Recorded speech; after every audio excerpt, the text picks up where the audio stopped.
I'm Toddleen Dafferlin, and thanks for watching this edition of Sun TV News.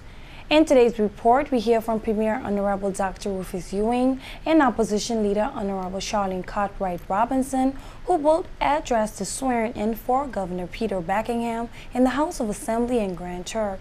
There were two different types of speeches, which the opposition leader being about 3 times longer and covering more topics than the Premier.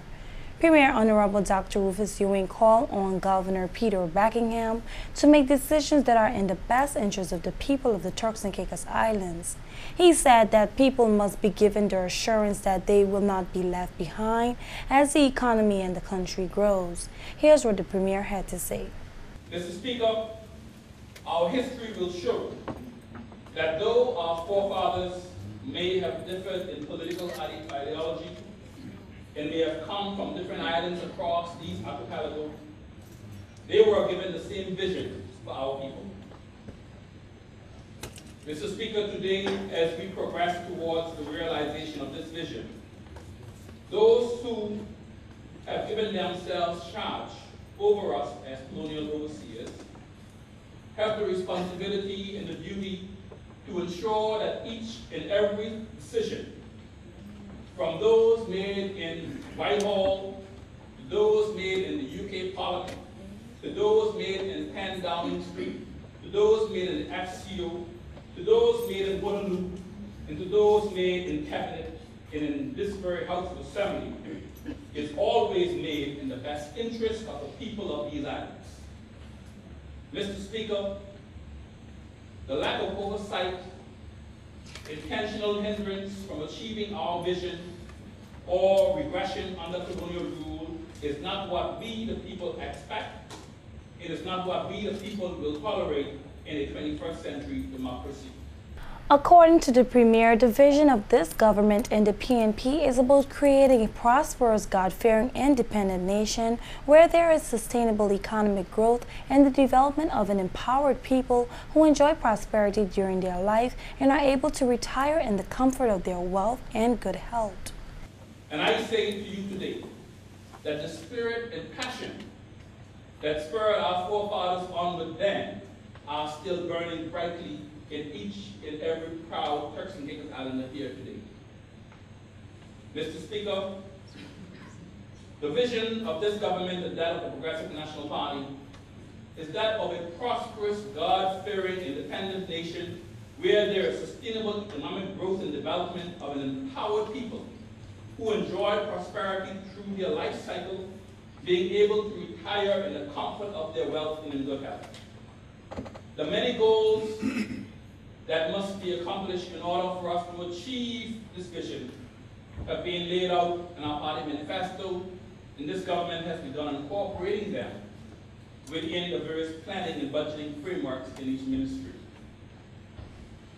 Mr. Speaker, as government of the people of these islands, our role is to ensure that the preservation of the unique culture, heritage, and ideals of our beautiful by nature islands. While we warmly welcome those who came to live among us, and we graciously accept the contribution they make, we remain committed to the provision of jobs for our working class and the provision of opportunities for our people to allow for the expansion of our empowerment and our middle class. There must be guarantee must be given that our people, Speaker, must not be left behind as we grow this economy and as we grow this nation. As a government, we acknowledge and accept our responsibilities and our role to make this vision for our people a reality. To those who have the authority over us, the expectations will be to continue to be in the best interest of our people, and its people should be second to no other. In her address, opposition leader Charlene Cartwright Robinson told the governor that very quickly he will have to find that these are difficult times to serve as these islands continue to cope with the political and economic fallout of the previous years. I caution you, though, that very quickly you will find that these are difficult times to serve, as these islands continue to grapple following the political and economic fallout of the previous years. Your Excellency, you are coming in as governor into a country that has gone through a commission of inquiry, a suspension of our Constitution, and an interim administration that very rarely listened to the voice of the people. One that mercilessly passed laws that either violated our culture, our Christian beliefs, transgressed our wishes, placed us under severe financial strains by the imposition of austerity measures, and laws largely rooted in and ingrained, reeked with mistrust. Your Excellency, it was an administration that habitually closed out the private sector, the clergy, the public servants, the politicians, and at times its own advisory bodies. The relationship between the TCI and the UK could not be more strained after this period, and much work has to be done to build this fragile relationship if either of us are to enjoy the best that this partnership has to offer. While we are no longer under the governance of an interim administration, the revised Constitution gives you, Your Excellency, an increase in the control and affairs of administering the Turks and Caicos Islands. It is in our people's best interest that we all seek to work together under this document until we are able to change or make the changes we desire. To this end, I wish to say to you that the opposition pledges to work together with you in the best interest of the people of these islands. However, Your Excellency, be assured that we will not sit idly by and remain silent when there is a need for us to speak out publicly, should you ever exercise your powers to the detriment of these islands.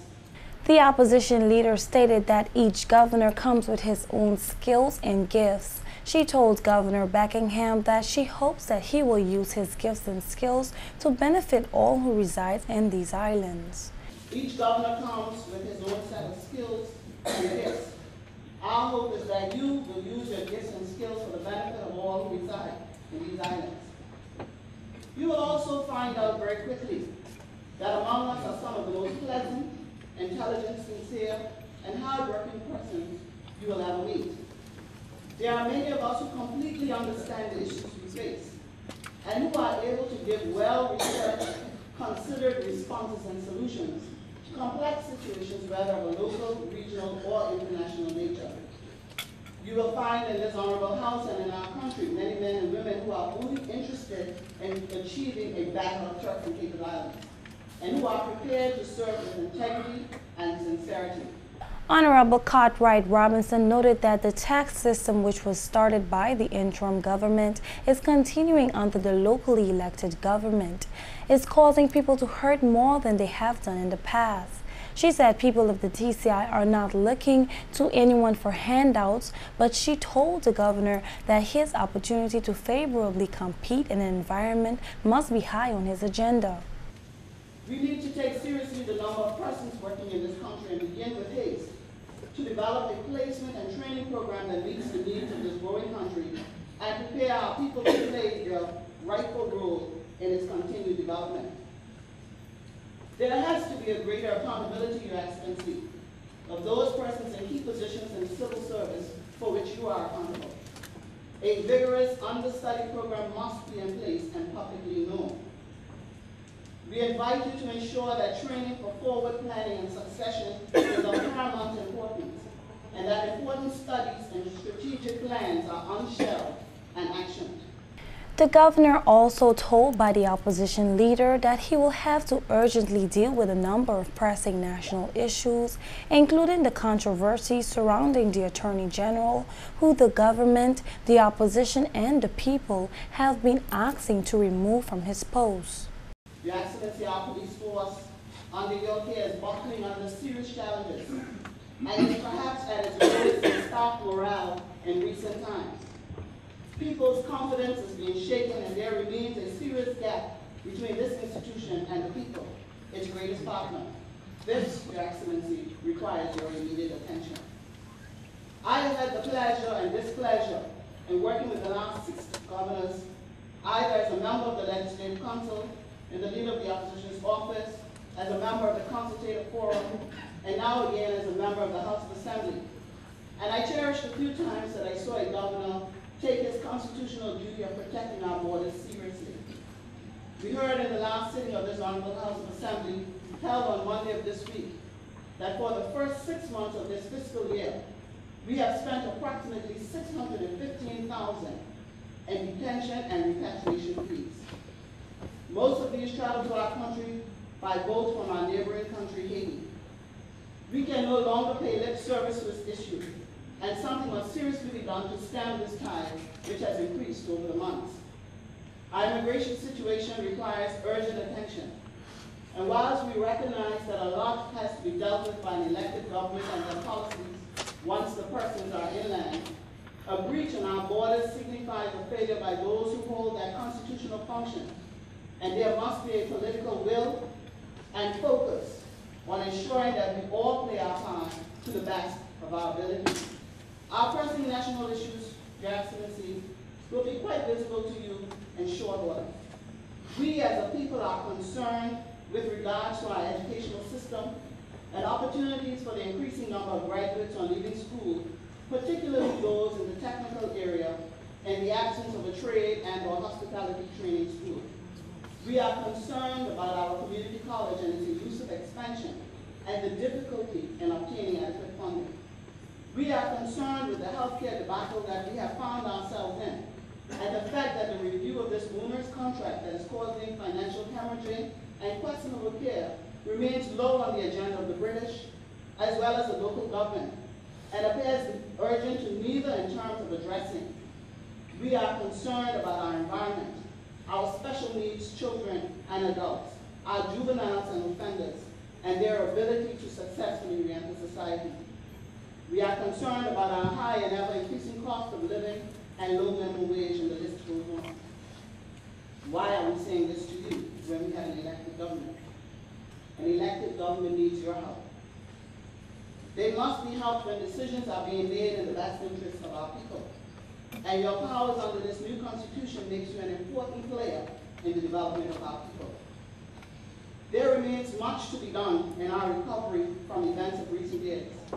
And we expect that you will do your part to ensure the full restoration of our country's reputation by participating in travel overseas to promote our country for inward investment, and also by ensuring internal national disputes remain low-key and much out of the way of international airing, such as the public cabinet dispute ongoing now between the governor and the Attorney General's chambers, where there is a war of words, costly House adjournment, and failure of critical officers to attend and participate in the House of Assembly, thereby stifling the work of the people.